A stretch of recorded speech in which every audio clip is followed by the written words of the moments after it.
question here about bike touring. Let's talk about it. We've got a question from a long-time fan. Thanks for support, gang. It means a lot. Give these videos a like or a dislike if you want to get them out to more people. All right, this is the thing. Leave a comment, leave a like or a dislike to get these videos out to more people. I make content, basically.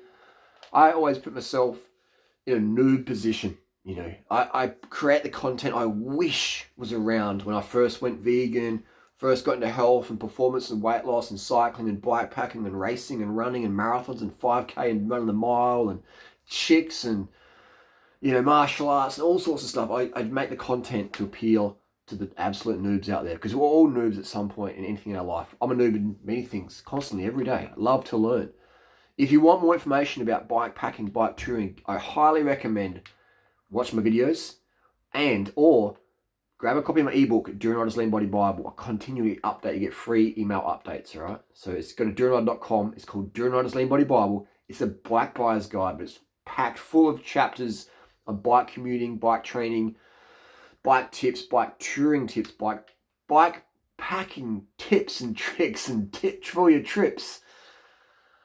Let's get into it. All right, I've done a lot of bike touring around the world, and I'm quite well versed, and I'm always looking for hacks and tips to improve my experience and also the experience of my viewers out there who are getting to their first ever bikepacking trip. So this person's written to me, and I love these sort of questions. They've written to me and they're like, hey, Harley, you know, I'm doing my first bikepacking trip. It's 992K. I think they were doing from Mildura to Sydney or about that. So they're going across Australia. It's relatively flat, a few little hills in the Great Dividing Range. I'm doing that very soon. Good time of year for it here in Australia. It's fall, it's autumn coming up. It's their first one. 992K, which is a fairly solid day out. Week out or trip out. It's definitely a solid one. I would recommend, you can go out and do it with no experience, but I would recommend doing an overnighter beforehand, all right? I would recommend doing an overnighter this week. Even if you just camp in your camp equipment in your backyard, or just ride 10K down the road, hop a little fence, sleep in the field, boom, then ride to it next day. Just so you get experience and get comfortable with camping out. That's a huge one, because you're out tired after a long day and you're like, oh, I'm going to my bed, and you're like, hang on, I'm sleeping in the dirt tonight. I'm sleeping in the dirt. God made dirt, dirt don't hurt. Just don't sleep where a cow's going to trample you over. Don't sleep where a four-wheel drive's going to run you over, right? Sleep in a private spot, jump the fence, make sure no one's looking, and then jump on over there. You have beautiful, peaceful sleep, but I recommend doing that first before your first big trip. It just makes you more comfortable with camping out. Hey, maybe you're going to do the hotel option. That's cool. I don't find that, and that's good if you got your girlfriend maybe, you know, you're going to slap some vegan skins after the big ride or whatever, have a shower and cool off and stuff like that. Okay, great. But I do recommend roughing it and toughing it. All right? Get it sleeping on the dirt, waking up with ants in your nuts. So just really getting out there, having kangaroos bounce around your head or bears crawling through your food. You know, things like that. That's more real and authentic. There's something about camping out. And I just love camping out, man. Out in the bush. It's nothing beats it, really, you know. Sleeping in the dirt. You're waking up all dirty, and yeah, I just love it, man. It's just something, it's just raw. It's just raw.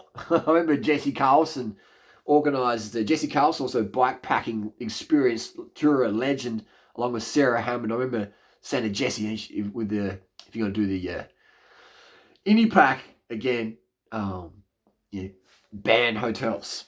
But that was just my idea, idea of it. He's like, well, hey, what about Race to the Rock? No one's sleeping in hotels in Race to the Rock. It's like, it's like, okay, it's a good point. Race to the Rock. That is the most hardcore bikepacking race event. Nothing comes close to that. I mean, Indie Pack, I've done, ridden across Australia, and it's a great challenge. It's beautiful. But Race to the Rock on dirt, that's real hardcore isolation. So that takes a lot of experience to do something like that. Anyone can sit in a road bike and just power out, and I've done that. And it's, I've done 600 k's a day before, no big deal. But on the dirt and the navigation and the dust, and that's a lot more extreme. So it's a lot tougher on the body. So before you do stuff like that, then cut your teeth on these shorter trips. So I do recommend, please do an overnight trip before you go, just so you're more comfortable sleeping out. Do that. Also, I would chuck all your luggage on your bike, and I'd be commuting to work or doing your training rides with all that luggage on. So your tendons in your knee and everything, everything can adapt, right? You don't want to just have your first big day of 200 Ks or 400 Ks on a fully loaded bike. You probably might get a sore knee or a bit of a sore shoulder. Your bike handles differently when it's got all the bags on there. I do recommend bike packing bags. I don't recommend panniers. Why don't I recommend panniers? Panniers are good if you're the fast rider and you're riding with a slower rider and you're carrying most of the stuff. That's great. And that can be have a lightweight bike and go in front, you draft them. But if you're going solo and you really want to get somewhere quick, panniers are a big parachute on the side of your bike.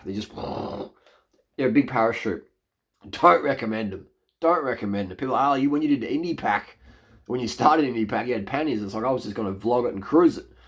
But my injuries were too pernicious to continue after a few minutes. I was sort of knew I was done. But I had panniers on that bike because I was just going to cruise along.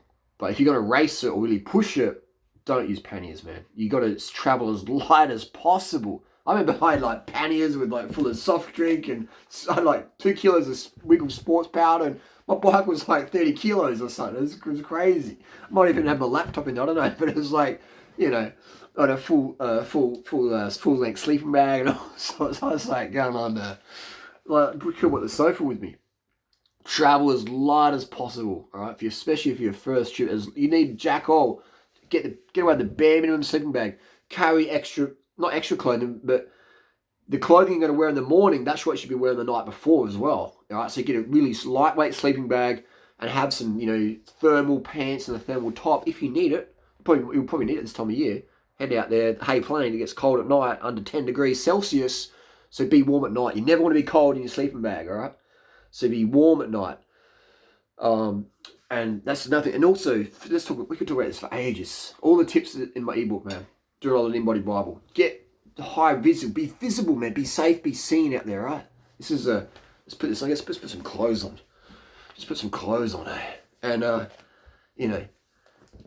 you want to be visible, man. You want to be visible. And this is serious business now. Let's get into serious talk. You want to be visible as.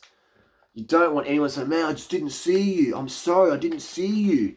Sorry I didn't see you means they weren't paying attention or you were making it really hard for them not to see you, all right? No one can say, hey, sorry, dude, I didn't see you. It's like I look like freaking Big Bird, man. They had some plutonium. Run lights. This is one from by Night Flux. You can get good lights out there. Bontrager, Nog, Night Flux. There's a lot of good lights out there now. There's no excuse now to be wearing dark clothing, a dark helmet. You know what I mean? Like, come on, let's make it easy for motorists who are distracted by their kids or their Tinder profiles or whatever on their cars and their phone and undercarbed or keto diets. Let's make it easy for them just to be looking up the road, driving along, it's half asleep. Every 3 seconds they open their eyes. Black, there's navy blue, there's grey, there's camo. I saw someone using digital camo cycling kit the other day. I'm just like, why are you dressed up like a tree, on the side of the road? Like, have contrasting colours, yellows, whites, neon orange. Rafa even do a fluoro sort of pink top really stands out, really pops. You want these, go to locker.com. These are like $40, $50 US or something. Dirt cheap, high quality, and it doesn't fade very much at all. This is a laser helmet I've had for over a year. Hardly faded at all. So be visible out there, gang. Be visible, be visible, be visible. People are paying attention out there, right? So people say, it doesn't matter what clothing you wear. They see you. It's like, no way, man. No way. I've been pulled out in cyclists, and because they had neon, I saw them that last second. I was like, oh, Jesus. Where'd they come from? They were flying around the corner. And I've had other guys wearing navy blue or black, and I didn't see them. I was like, they saw me first because I was bright. They sort of like, oh. I was like, shit, sorry, dude. I thought I was paying attention, but obviously I wasn't paying enough attention because you came from nowhere. You were so dark. I was just like, just happened. So you want to be paying attention on the road as well. Always have your head up. Be paying attention to what's going on the road. I've done a lot of videos about this, and it's in my ebook. Pace yourself. Relax. Relax. Eliminate time and distance remaining. right? And you have this Jesse Carlson gonna be a great tip as well about expectations. Some people are like, I'm gonna do 360 Ks, I'm gonna do 400 Ks, I'm gonna do 100 Ks in the next few hours. Okay, great. And then you chain snaps, you get a double pinch flat tire, your tube will sit on spraying in your face, and the wind's picking up. You know what I mean? Or you run out of food, or your knee gets sore, starts clicking around. And then you have this goal, I'm gonna do 100 Ks. It's like, well, you're gonna do 20 Ks. And then some people get really beat up about that. Their ego takes a big bang, a big hit. So what are you gonna do? Don't have any expectations. Don't. So I'm gonna do 200 Ks. You can have little like goals and stuff. My goal, what I have is I'm touring. I generally, it depends if I'm going solo or by myself. If I'm going by myself, I'm generally giving it a bit of gas and hitting it. If I'm going with someone else, I ride to their pace, to their glycogen levels, etc. Just ease into it. So I don't have expectation other than I do like to be on the road by 5, 6 a.m., and also be visible, all right? Because some people waking up. I'm not in any coffee right now. I don't need stims to wake up. A lot of people do, so they're just sort of drowsy and just like, So be wary that a lot of people aren't expecting you on the road at 5 or 6 or 7 a.m. or whatever, all right? So dress appropriately, run lights appropriately, all right? And have a mirror on your bike, man. Have a little mirror. I use the Cat Eye BM45. It's big enough, small enough, but big enough to really see easily. There's mirrors by Corky and Italian Road Bike Mirror. They're all great, but I prefer the Cat Eye BM45. It's that perfect size, just the perfect size there. And just be paying attention. Be visible and paying attention. And get on the road early. The earlier, the better, really. So you get the whole day ahead. You can get to bed early and get up early and have a good routine and drink before you're thirsty. Never get thirsty, all right? Never get hungry. Eat before you're hungry, drink before you're thirsty. Wake up, have your water, have a bit of sugar, jump on your bike and go and take a dump down the road whenever you have to, whatever. Just get going. Get rolling. And don't procrastinate in the shops. What am I going to eat? You should already be thinking that before the last 10K or 5K. All right, there's a town coming up in 10K. What are we going to eat? What are we going to get? What's the A list? What's the B list? And so when you walk into that supermarket, that IGA, the gas station, petrol station, you already know exactly what's your A list. No A list, let's go the B list. No B list, let's go the C list. No C list, let's be a breatharian. So you just having that plan already, so you're just walking in and out. Because so many people you can just waste so much time just faffing around in the aisles and walking around. And then before you know it, you spend the whole day, you haven't really travelled that far. Which is fine. If you want to do that as well, that's a beautiful way to ride as well. Just cruising along, 50 Ks a day, 10 Ks a day, or whatever. Right? If you've got that sort of luxury, or if you want to ride like that, that's totally fine as well. But if your goal is to get somewhere fast and fluid with a bit of a sense of urgency, like Jesse says, then get up early, don't faff around, be quick, and chup. All right, move on. And just enjoy it. All right? And it's not about like being all manic and frantic. Oh, fucking, it's not sleeping bags, not stuffing in pop. Oh, trying to get some. Like, it's just relaxing with a sense of urgency. All right, this bike touring, it teaches you so much. It's taught me so much about relaxing, eliminating time distance from raining, having realistic expectations, being organised, getting up early, paying attention to the road. Because one minute you're looking down, just going, what am I doing? Next minute you look up and there's a kangaroo there. Or you got a psycho stalker. You look down, look up and there's a psycho stalker. Bang! All right, so that's happened to me. So you want to be paying attention, man. You want to be paying attention out there. Otherwise, oh, man. Do I have to say it again? Pay attention. Pay attention to people not paying attention. Or pay attention to people paying attention about you. And let's talk about camping. Camp in a private spot, meaning wait for traffic to go, just look around, pretend you're just like stretching, and then when the traffic's out of sight, boom, jump the fence, camp out. That way, you know that Ivan Milat's second cousin hasn't seen you camp at night, and he's going to come back at 3 a.m. and give you a little bit of Tootsie massage, with a fucking meat cleaver. So it's just, and that's a bit of peace of mind. No one knows where you're sleeping at night. No one can interrupt you, all right? So there you go. That's a great one there.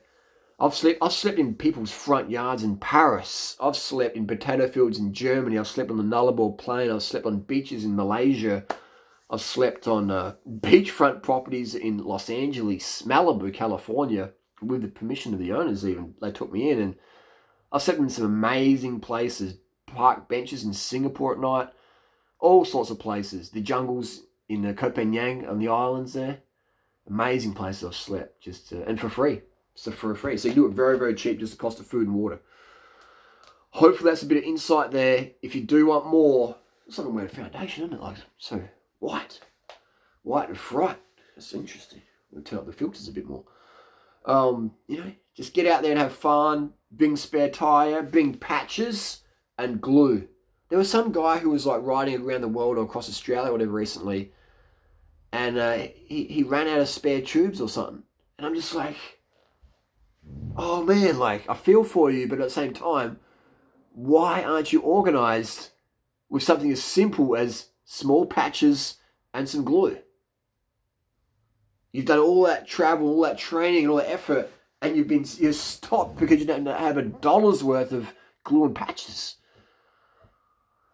Another tip is when you glue the patch, put the glue on the patch, let it dry. Put the glue on the tube, let it dry at least 5 minutes. And then when it's 5 minutes is up, push them together for about 30 seconds, and then you're good to go. All right. So do that, and don't use CO2 canisters. What if they faff up and then you're stuck on the side of the road? You don't have a pump. Always carry a pump. CO2 canisters there for the barrels who have too much money and not enough time. Use a pump. Use a decent sized pump. Mark your measurements in case your seat post is slipping down. I'm not got tendonitis. Well, how come? Where's your seat height? I don't know. You didn't mark your seat height. You didn't mark your seat height. How do you know if it's? I don't know. Just the shop measured it for me. Great. Who's measuring it now? You're not. They're not. No one's measuring it. The crickets on the seat post aren't. Get a little whiteout pen or get a little light scratch and just etch it on the side, just so if it does slip, you get a reference point. Same with your seat before and after and the angle. Little things that people just overlook. Cleats. Have your cleats slipped? These things people overlook. It doesn't matter, man. I'm just going to get out there and just toughen up and get going. You can do that and throw caution to the wind and maybe be all right. But you can also have a really bad experience and go, I never want to do bikepacking ever again. Or you can be totally unorganized and then rely on other people to help you, which is okay if you're 18. But if you're over 18, even 18, you should be more organized at 18. But we'll let you pass. If you're 18, it's your first trip, we'll let you pass. But if you're over 18, we shouldn't really rely on other people too much, especially for basic stuff. We should be organized, which makes our trip better. And every trip you do, you become more and more organized. This tips, I had to learn all the hard way. Walking 20 Ks to a shop to get a spare tube. Once you walk 20 Ks in mountain bike shoes, you're never unorganized ever again. Back in the day before we had Ubers and stuff, the taxi trip would have been cost, $100 back in the mid-90s. So just things you learn and things I can pass forward and pay it forward. That's what it's all about, isn't it? It's paying it forward. Because I want to have people succeed out there in their bikepacking experience. I don't want to, hide their secrets. I'm not a person who hides the secrets. I want to help people out. I want to help people do well. And look at some of the people I've got into cycling over the years, how well they've done. Just from all the hard work and all the mistakes I had to make. They didn't have to make any of them. And they can just sit there and talk to me for an hour. And go, yeah, wow. And they just take my template, run with that, and go even beyond what I can do. It's fantastic. We've got an example of Abdullah from the Glucose Network. I created that channel name for him, the Glucose Network. Guy's got a tattoo of rice and sugar on each shoulder. Abdullah, he took all my advice, got some extras as well, and he just learned from everyone else. He's just copying. And then boom, smart dude, right? Don't learn from other people's, learn from other people's mistakes. Don't think you have to make your own mistakes. Just learn from other people's mistakes. Abdul's a classic example of that template. Copy me, copy for other people, and just go, why suffer? Why suffer learning the hard way when all the information is just here? Grab the plate, stuff it in your brain, and go. Simple things like that. And, it's just, it's really, really basic stuff. It's really basic stuff. And the mental one, I was listening to an interview the other day with Abdullah, and I was like, hey, he's been paying attention. This is good. All very, very simple stuff. Eliminate time distance remaining. Let the ego go, the expectation, And just be present in the moment. Just enjoy it. You don't have to be out there doing it, but if you're going to do something in life, you may as well enjoy it. You may as well enjoy it. And it is a life-changing experience. Once you do some bike touring, it does change you as a person. You become genuinely a lot more of a chill person, more of a grounded person. I know when I do a couple of 200k rides or a 400k ride, I'm just afterwards like, hey, this is who I really am. Just a chill dude who wants to help people and share the tips. I ain't here to keep secrets. I love it when people leapfrog past me with results or whatever. I love that feeling because people in the past helped me, and I got to a better spot than they did, and they were happy for me. Like, Harley, good work, bro. Proud for you. And so I'm proud for other people to use my template or whatever, or templates that I've stood on the shoulders of giants of and passed to other people. It's just paying it forward. Just like someone who created this foam helmet. Who created the first foam helmet? In a neon color that doesn't fade. I didn't even create that. Who did that? They did a freaking good job. And now I can promote that. And people go, yeah, it's a good job, it's a good idea. Laser helmets hardly fade. So it's like, who created the Lycra jersey, the zip down the middle and pockets in the back where you can carry stuff? Who designed that? Who designed a hat that you can roll down here for sun protection on your nose, or you got a shaved head or whatever? Who created the pneumatic tire where you can put air into that?